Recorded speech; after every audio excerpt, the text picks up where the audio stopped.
Hey everybody, Karen here. Welcome back to Unpinned Creative and the first episode proper in the Creative Healing series. If you haven't seen the intro video I posted a few days ago, please check that out. That will give you an idea of why I'm doing this and what it's going to be all about. For today, a couple of things to let you know. First, a disclaimer: I am not a licensed therapist or anything like that. All I am sharing with you is my own experience in creating and how that has helped me overcome some obstacles in my life and help me to find a better quality of life.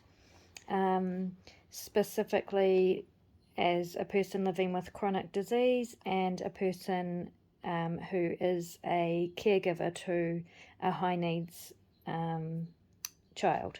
So, but it's not just for people who are ill or people that are carers. This is certainly something that I believe is helpful for anyone and everyone. So the idea is that we will create an art journal together. This is one of my current art journals, which I did a quick flip through of in the last video if you're interested. I may do some work in this one. I probably will do some work in this one. It is nearly finished and I'm excited to finish it. I have another one that I will also probably do some work in, but also we are going to be starting a new art journal together from start to finish so that you can see the whole process. There will be minimal editing to these videos. I'm not going to speed any bits up or anything like that. A big and really important part of this creative healing process is time and taking time and slowing down and not living at 100 miles an hour and trying to get to the next exciting big moment. So it's really important to me that I don't speed things up, that we take things slowly, that we take a moment to breathe and just sit through the boring bits, because everybody's life has boring bits, and it is the groundwork, which is often considered the boring bits, that is the most important for creating a good foundation. And so I'm not going to be speeding up the videos, but you of course are welcome to. You can do that in the settings on the video. You can change the speed in which it plays back.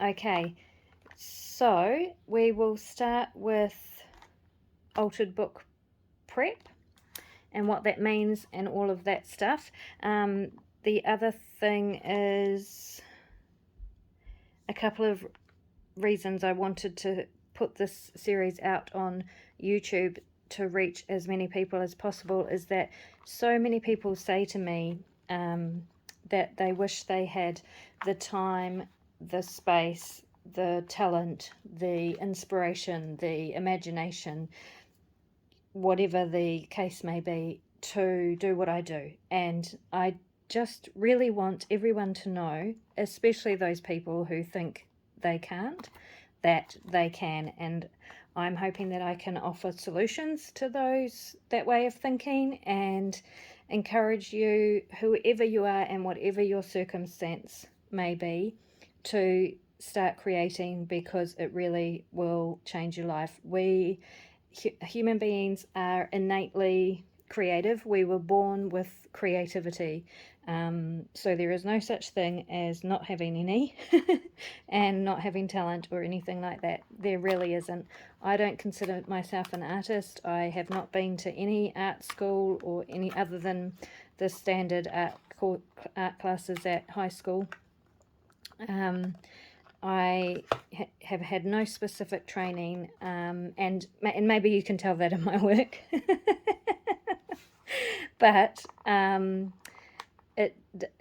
the point is not what I am creating, it is the fact that I am creating, and that's really what I'm talking about. So it's far less about the finished page or the finished artwork, and much more about the process the journey along the way, if you like. So it is the art of creating and not creating art, this series in particular.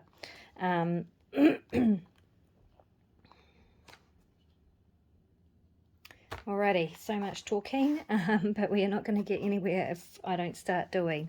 So I will fill you in on more information as we go along. For the moment, I'm going to pop this book aside.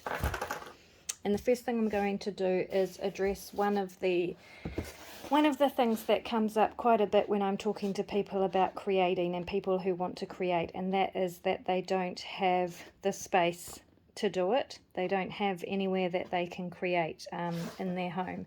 Now, I understand that I am incredibly lucky because I have a whole room in my house. In fact, it's the master bedroom. I am a single woman with almost grown up children, and I have been creating. It has been a part of my life for the majority of my life. So I have collected a lot of stuff over the years, and I have lived in all different places, all different sizes of places, all different situations, and because creating has always been one of my priorities, I have to do it. Yeah, it's just something in me. I have to do it. So I am aware that not everyone has the luxury of having a room to have as their craft space, but I want you to know that you don't need that. The easiest way to create your own crafting space is to grab a box. Grab a box, a packaging box, or a shoe box, or a biscuit tin, or a Tupperware container, some sort of, thing that can hold stuff, even a bag, a shopping bag, a paper bag, if that's all you have. The other thing I really want you to know is that creating is not about spending money. You don't need to go out today and buy a whole lot of things to start creating. All right, so in your box, this is now your craft space. If you don't have a space, this is your craft space. You can decorate it however you like. Make it the most beautiful space you can imagine. Put all of your favorite colors and decorations and everything on that space. Inside your box, you need a pen and a pencil, a little ruler, a little pair of scissors, and a glue stick. You don't even need all of that. You can create and have a craft space with just paper of some description, an old book, or an old diary, or a notepad, and a pencil. If this is all you have, you can use a phone book, a newspaper. If this is all you have, you can still create. You can do some amazing things with just a pencil and a page. Most op shops or thrift shops here in New Zealand, and I don't know if it's the same elsewhere in the world, but please let me know, have a free box outside. So I often look in the free box outside the op shop because you can find books, you can find magazines, all sorts of things. So if that's what you need to do, go and find a book in the free box, or a lot of op shops sell books for 50 cents. So that's another option. But ask your friends, ask your family, go for a walk down the road. My youngest was at the beach the other day and found some book pages just lying in the sand. So brought them home for me. Even though I have 50 million books and book pages, because I can't leave stuff like that behind, and they know that. I love presents like that. So so get out there, get out into the big wide world and see what you can find. Challenge yourself to not spend any money. There is so much stuff out there that can be used and repurposed and found, and it's a treasure hunt, and that's half the fun for me. So yeah, a book, a piece of paper and a pencil, and you can start creating. Just scribble. If you've got no idea where to start, just start with scribbles. But hopefully I can give you some inspiration stuff today as well. And then play with shading, you know, draw a flower. It can be really basic, and, you know, it doesn't have to be elaborate works of art to start with. And then once you decide you want more, grab a magazine. Grab a magazine, and you can use that for colour, adding colour to pages. You can tear out images, lots and lots and lots of things that you can do. So basically, here is your craft space. That's all you need, and you've got somewhere to start. You can even use the lid as your desk if you need to. So I guess what I'm trying to say is try and get past the limitation. What I tell my children is, let's stop thinking about what we can't do and think about what we can do. So yes, most crafters, and especially on YouTube, have big craft spaces and a lot of stuff. But my point is, you don't need that to create amazing art. And the other thing is, being creative isn't always, it's not just about drawing and painting and sculpting and the traditional practices, artistic practices. You can be creative in your cooking, you can be creative in your garden, you can be creative, you know, you can be creative in so many areas of your life. It doesn't have to be about paint and paper and all the crafty things. All right, so we've taken care of the space part of the equation. Now let's get on to actually doing some creating. All right, I'm going to start with an altered book. So typically I like to use a big coffee table book like this. I like the freedom of having a large space to work with. For some people that can be intimidating, because how do you fill up such a large space? And I totally get that. But for me, a large page gives me options. I don't have to cover the whole page if I don't want to. I can cover just a tiny little section of it, and that's fine. But I have the option. So that's why I like a big book like this. However, not necessary. You can use a little book, and the next art journal I'm going to do is going to be in a little book. I'm actually going to prepare two, because, you know, why not? So, regardless of the size of the book, I like to, if I have the luxury of being able to choose, I try to choose a book that speaks to me in some way. Either it has a great picture on the cover that catches my eye, or I just love the colour of the cover, or the theme is something that I can relate to, or, you know, whatever. For whatever reason, I try to choose a book that that speaks to me. So, for example, Emily the Strange. This is one of my most treasured possessions, actually. So I followed Emily the Strange as an artist for a long time. I have a big collection of her t-shirts. I just love the art. This is very me, especially when I was younger, but still now. And so totally, if I was in the op shop and this book was there, that would be the book I go home with. This book I probably picked up out of the free bin, and that's okay. It doesn't specifically speak to me other than the title, A Taunt from the Past. I find that interesting. It gets me thinking about the past and, you know, what could be taunting me and all that sort of stuff. So there's that.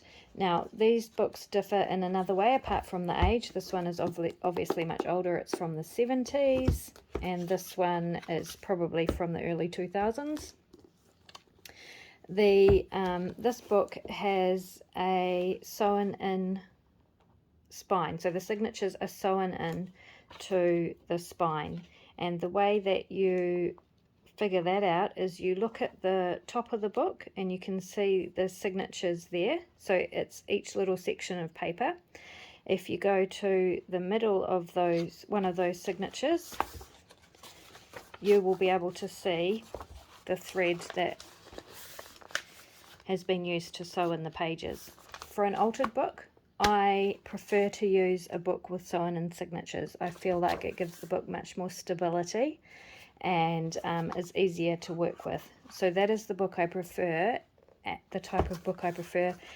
You will probably have to get an older book. These days, most of recent publications, the pages are glued into the book.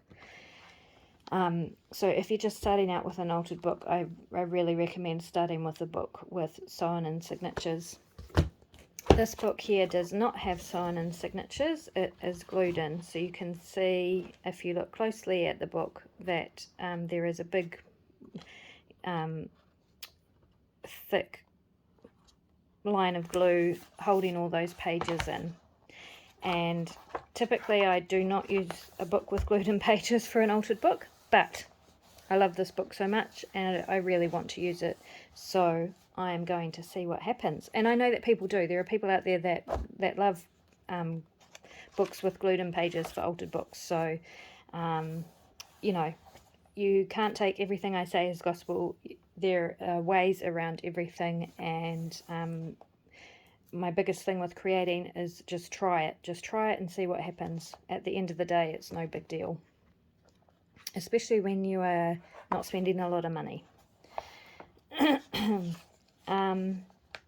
So I am going to show you how to prepare both of these books.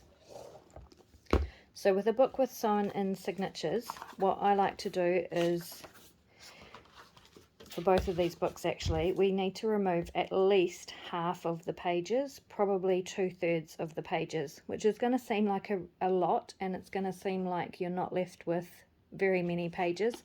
But as you can see from this book, they get very chunky very fast, especially with my style of art journaling, which is very textural and 3D and you know, three-dimensional and that sort of thing.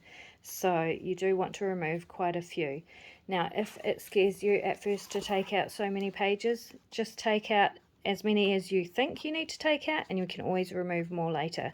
So with the sewn-in signatures, the way I like to do it is go to the center of the signature, so the page where you can see the stitching, and I leave the first 2 pages of that signature and I take the rest out, basically.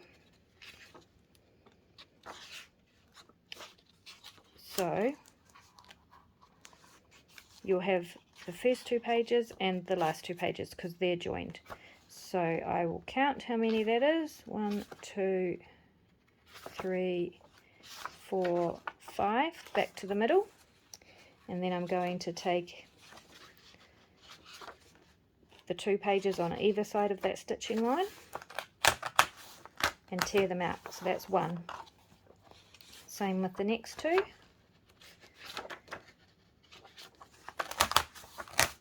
2. Same with the next 2. 3.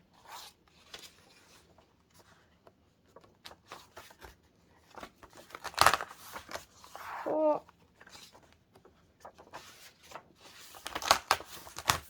5. So in that signature I have just 2 pages left. Okay, then I move to the next signature, find the center, which is there, and I'll take out 5 pages again.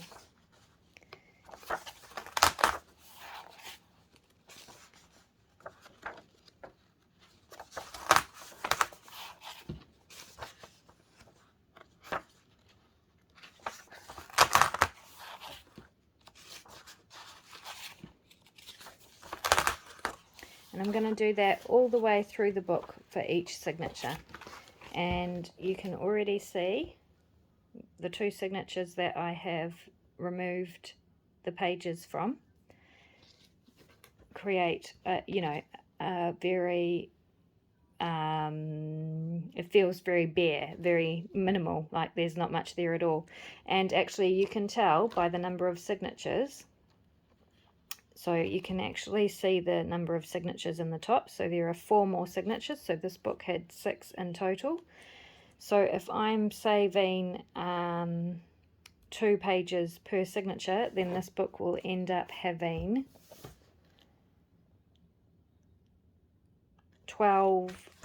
24 single pages left, and then I glue 3 of those together, so that will leave me with an 8-page altered book, which for a spine of this size is probably plenty.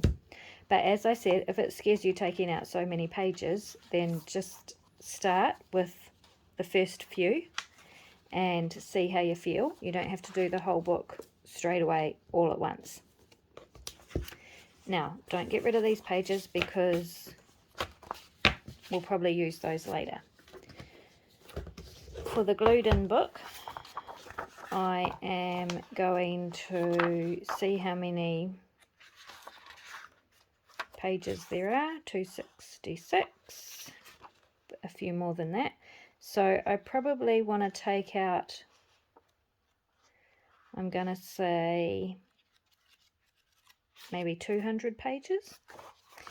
But I'm going to start and see what happens. So I do not want to remove this page that is glued to the cover, because that is a big part of the stability of the book, so we're not removing that. I'm not going to remove that one, and I'm going to keep that one as well. So I'm going to keep the first 3 pages of the book.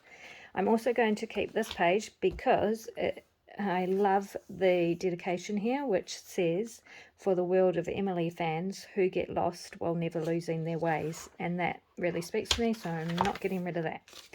And then I can start tearing pages out. So I have kept 1, 2,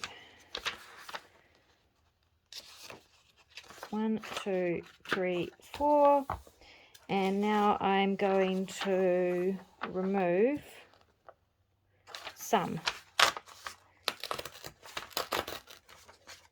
just by gently pulling them. I think I'll remove 10.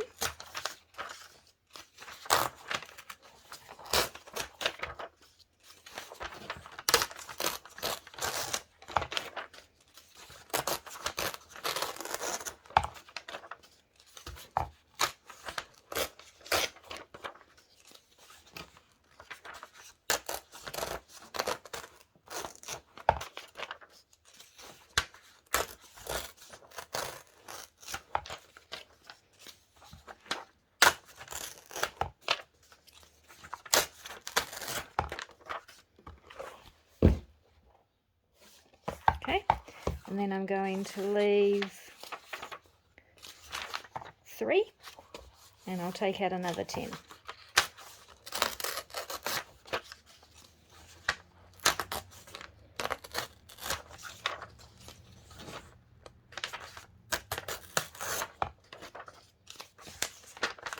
And I just go by my intuition with how many I take out, and that sort of thing. If it feels like enough, then it's enough. If it doesn't feel like enough, then I'll pull out a few more. I've lost count now, so I don't know how many I've removed. Let's see what it looks like. That'll probably do.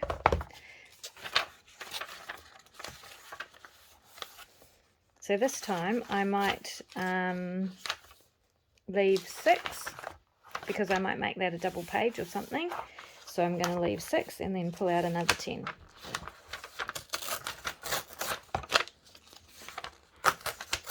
So you can do that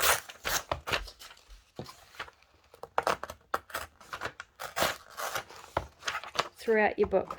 Once you've done 1 or 2, you'll just start to experiment with pages, how many you pull out, and how many you leave in and that sort of thing. So I will finish that later so as not to bore you with pulling out pages and things like that, but please ask questions below if you have any. Also, there are plenty of other altered book tutorials on YouTube.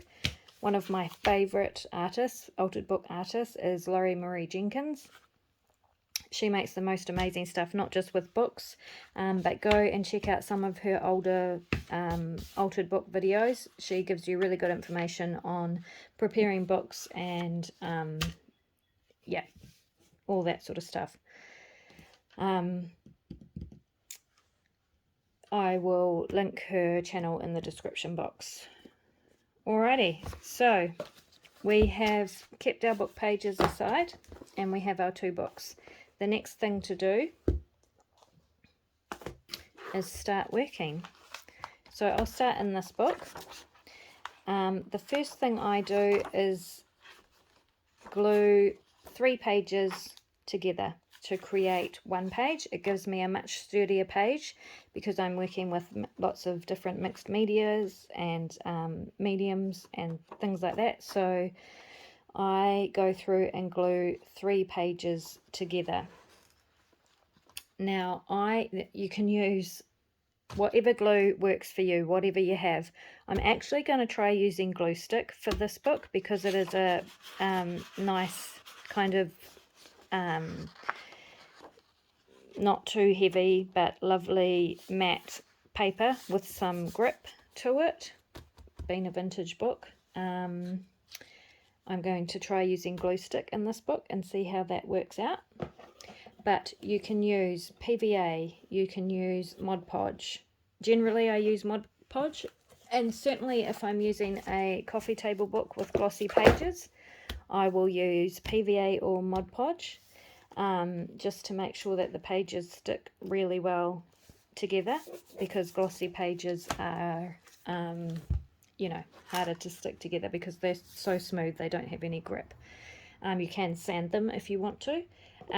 So I probably wouldn't use glue stick on a glossy paged book, but hey, who am I to say you can't do that? Just try it and give it a go and see what happens. It's an altered book. It's meant to be messy and, you know, grungy and, well, my altered books. I mean, yours doesn't have to be, but, you know, it's not meant to be perfect. So you just do what works for you. So using glue stick, I'm just going to glue the whole page. The other thing is though, this will use up quite a bit of glue stick. So use glue stick if that's all you have, by all means. But be aware that you'll probably use up quite a lot of your glue stick. Now, when you are sticking the pages together, close your book, because then you will get them more aligned, because it pushes the spine back into, when you open your book like this, it pulls the pages that way, so slides the top pages that way. So if you close your book to glue them down, they line up much better. So that is the first 2 pages glued together. And now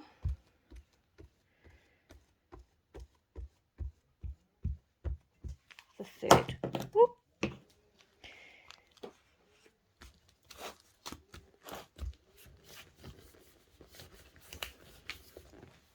Okay, so 3 pages, and then you can go through your book and do the whole lot after you've pulled out all your pages, obviously that need to be pulled out. So you can go through and glue all your pages together at once if you want to. What I tend to do is just do the first 2 or 3 pages, and then I leave the rest until I get to them, because it depends on what sort of a page I'm doing. I might want to fold some, you know, so I do a couple and then I leave the rest and do them as I get to them. But you can go through and do the whole book at once if you want to. So gluing the 3 pages together gives me a nice firm, sturdy base to work from. If you are using Mod Podge, so let me see.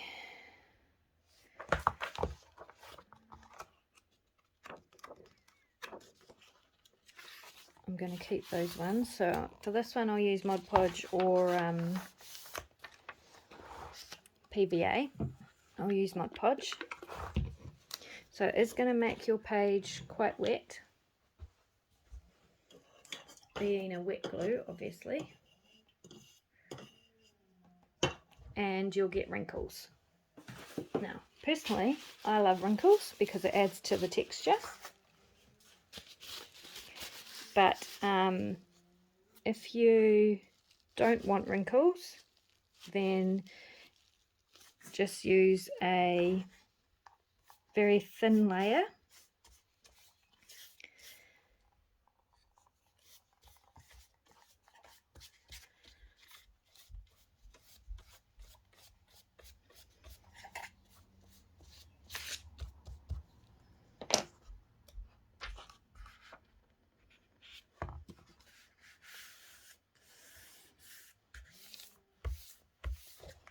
Shut your book.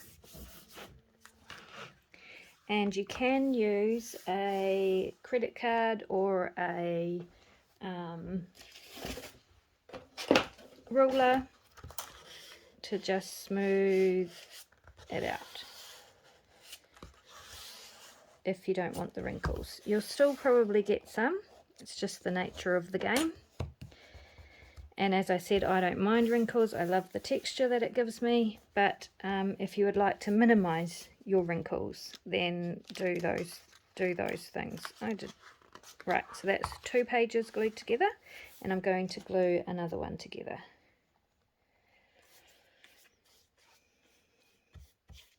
So this is the foundation work that I was talking about before. It's the time-consuming part of the process.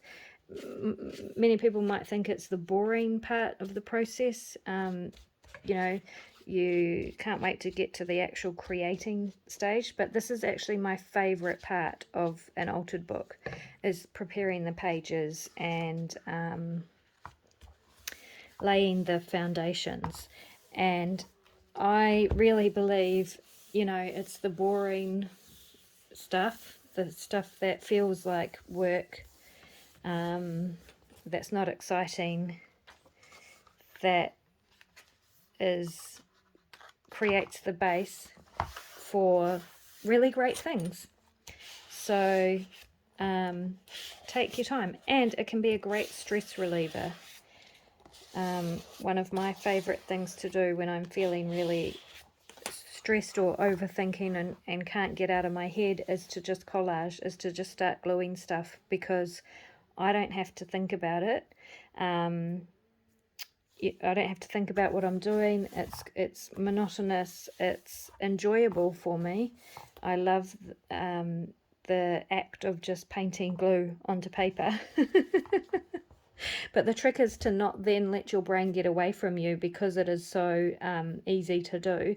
Like, I really concentrate on the feeling of the glue going on the paper, of, you know, and that's kind of stuff that we don't need to concentrate on, and so don't anymore, but it really makes a difference to how much you start to notice things if you kind of go back to the basics and really concentrate on what it feels like and what it looks like, I suppose.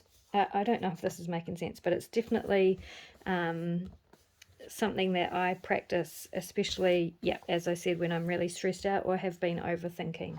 I will open up one of my art journals and just start gluing, either gluing pages together or laying down my background. And so that is where we have come to now. So once you have glued some pages together, to create a nice firm page to start creating on, we can, so you want to let those dry. Let those dry properly after you've glued them together before you start the next part of the process, okay? So because this one is, I use glue stick, it's not particularly wet, so I can probably start working on this one now, but this one I'm going to sit aside and I won't work on that until the pages are properly dry. Dry time is the bane of my existence, as you'll know if you have watched any of my other videos. It drives me insane having to wait for stuff to dry because I do not have a lot of patience, but it's actually really important when you're doing layers like this, because otherwise it just makes everything harder down the track. So I do recommend letting your pages dry properly. So just leave your book sitting open and leave it for a day or two and let it dry off. Okay, and that's why I like to usually do glue a couple together at a time, so that once they're dry, once I have finished working on the first one, I've got another one ready to go, and I can glue some more together and let them dry while I'm working on the one that I had prepared earlier. Hopefully that makes sense. Anyway,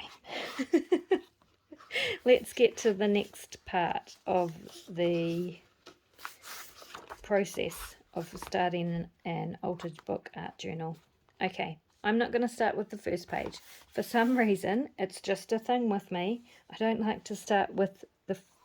sometimes I do, sometimes I don't. I like to leave the first page and come back to it later when I get a feeling of how the book is going to go, and that's kind of like my title page, I suppose. So because I don't know yet what the theme of this book is going to be, if there's even going to be a theme, or what kind of style I'm going to do, if I just leave that, then I can come back to it later and make it work. So I'm just going to quickly glue three more pages together to work on with you in this video.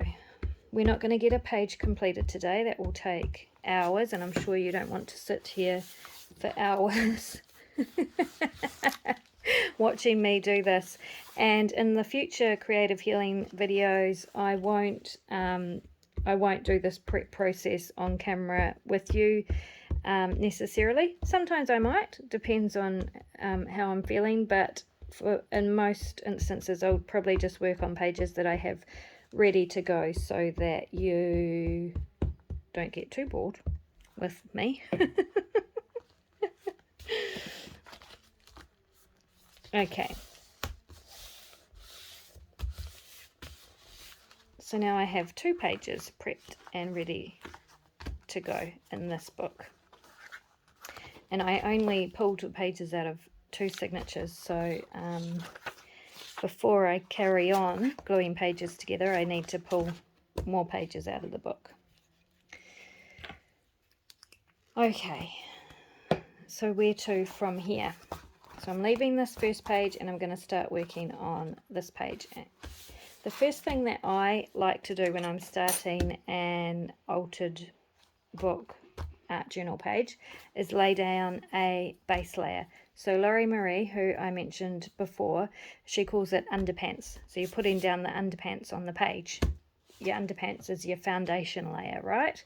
So this starts adding texture to the page. It also gives you more strength and stability, and it's just a really good way to bring yourself and your energy into thinking about what you're going to create, basically. Yeah, and this is one of the things that I really do like to do when I'm stressed out and looking, am overthinking too much about other stuff in my life, and need to stop doing that before I start creating. So for the base layer, I take some book page. So I have a big box of book pages. So whenever I pull pages out of books, they all go into this big box, which is very heavy. And then I use this for creating texture and for journal pages and stuff like that. So there's all sorts of different book pages in here. And all I'm going to do is grab one. It doesn't have to be a colourful page, it can just be text. You can just use the pages that you pulled out of the book already. You can use magazine pages, you can just use paper, newspaper, you know, coloured paper, copy paper, whatever you have to hand, junk mail, anything like that. And then what I like to do is tear my page into strips.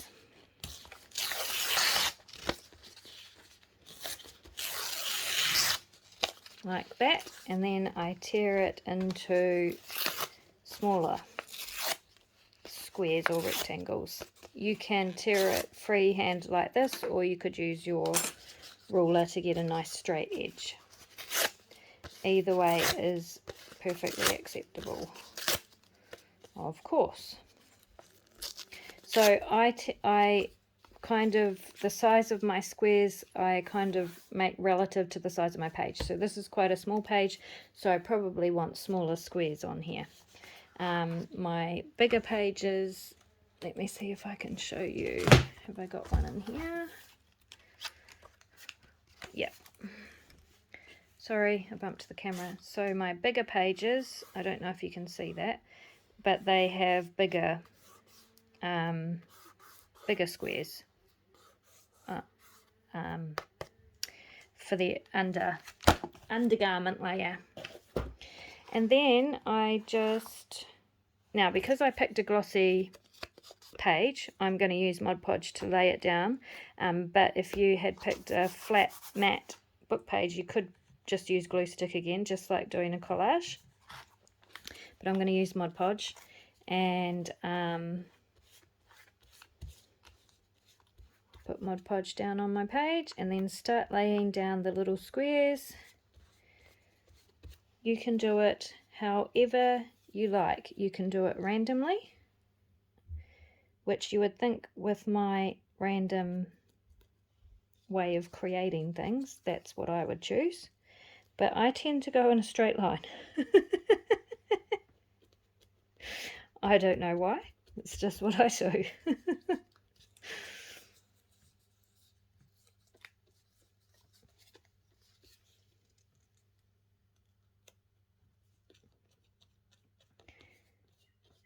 So this is, yeah, as I said, one of those things that I really, really enjoy, laying down book page onto other book page, gluing stuff. It's really calming for me, a real good stress reliever. So I love just concentrating on the gluing part, how my brush glides on the page, you know, how much glue I'm laying down, what it feels like.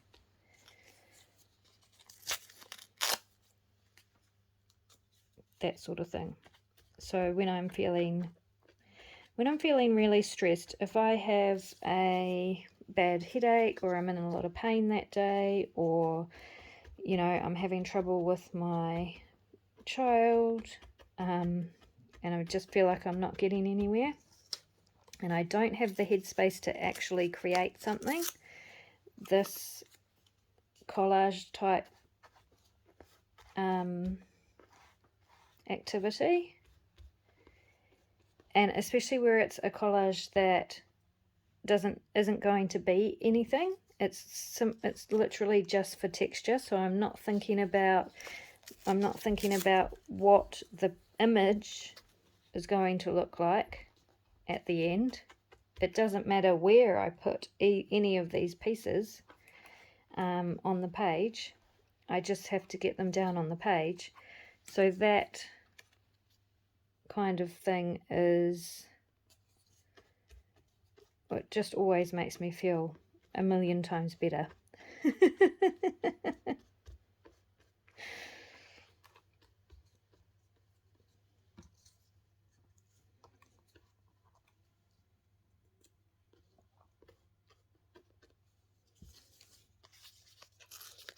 So if you haven't watched the intro video yet, my story is I was diagnosed with multiple sclerosis about 16 years ago, I think. My youngest child was very young, and but I had been suffering since my teenage years, actually, and even as a child, with bad headaches, and I fainted a lot and stuff like that. And anyway, that is my story. And while I had been creative, and mostly with sewing, actually, I have been a sewer since I was a child, a fairly young child. I love sewing. Sewing is my first love. It wasn't really until I started having to deal with chronic health issues, and then my child's disabilities, that creating and the act of creating became so much more meaningful and important in my life, which I will talk to you more about as we go through this series. Anyway, there's our foundation layer put down. So it's literally just squares of paper on the page. So as I said, that gives me a nice firm base to work from, and it is the start of our texture to our artwork.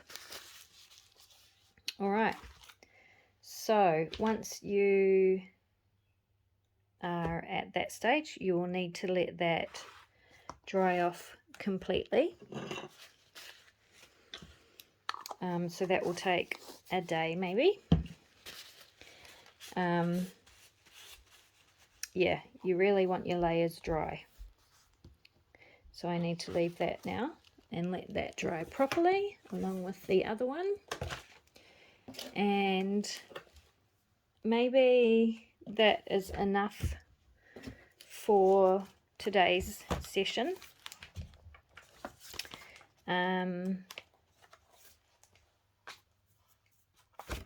Yeah, I think that's quite a lot of info maybe to go on with. So today we covered space. What have I not covered? I did write a list of things I didn't want to forget to tell you about. So we have covered the space and having a space to create. I haven't covered the importance of having that space, which I really wanted to do. So I think I might do that in the next video, but it is very important, especially if you are a caregiver or a parent or someone with a lot of responsibility. It's really, really important to have a space that is just yours. So even if that is just your box of supplies, as minimal as they may or may not be. And also, don't get me wrong about the there's nothing wrong with having a lot of supplies. If you have a lot of supplies, awesome, yay. Choice is always a good thing. But I'm really just trying to help people also who don't have a lot of supplies, may not have a lot of money, or may not have the means to go out and get a lot of supplies, or that sort of thing. So I want to have all bases covered. I want everyone to feel like creating and you know, creating something fun and amazing is easy and accessible to everyone. Okay, so I will talk more about the importance of space, I think, in the next one. The other thing I really wanted to mention, but I think I'll get to that in the next one as well, is about letting go of the rules, letting go of the idea that things have to be done a certain way. So as I said earlier, there are plenty of tutorials and artists on YouTube showing you how to do things, and a lot of them will differ, and some might even be, say, completely opposite things. So the I guess what I'm saying is to take in the information that you are getting from me or whoever else, process it, experiment, try it for yourself, see what works. If it's not working for you, see if you can figure out a different way, or find someone else who has a different idea that may work for you better. We are not all the same. We don't all have the same supplies. We don't all have the same experiences or lifestyle or anything like that. So there is not just one way of doing this sort of stuff, okay? I really want to make that point to you. I do not follow rules in art. I don't, and especially in my art journal. My art journal is where I create freedom in my life, and I'll talk more about that in the next episode as well. My art journal is where I can be completely free. I don't have limitations. I don't have anyone asking anything of me. I don't have any responsibility. You know, all of that stuff, which can make my life, and I'm sure others, particularly draining and stressful and hard. None of that applies in my journal. No rules, no limitations, no responsibility. And yep, that's just how my art journals go. And I hope that I can inspire you to kind of do something along those same lines in your creation. All right, I'm going to leave it there for now. So we haven't achieved a lot today, but what we have achieved is a very important foundation layer. And you know, this is what we are going to be building our amazing piece of art onto. So it's a very important layer, as boring as it may seem. Anyway, I hope you've stuck around to this point, and I'd love to see you again in the next episode, which will be in about 6 days' time, I'm thinking. I'm definitely going to be getting one of these out every week, alternating with the other projects I have on the go. So I'd love to see you again. Let me know what you think in the comments, and if you have any questions, please just ask and I will do my best to help you. So go out and have an awesomely, amazingly creative day. Bye bye.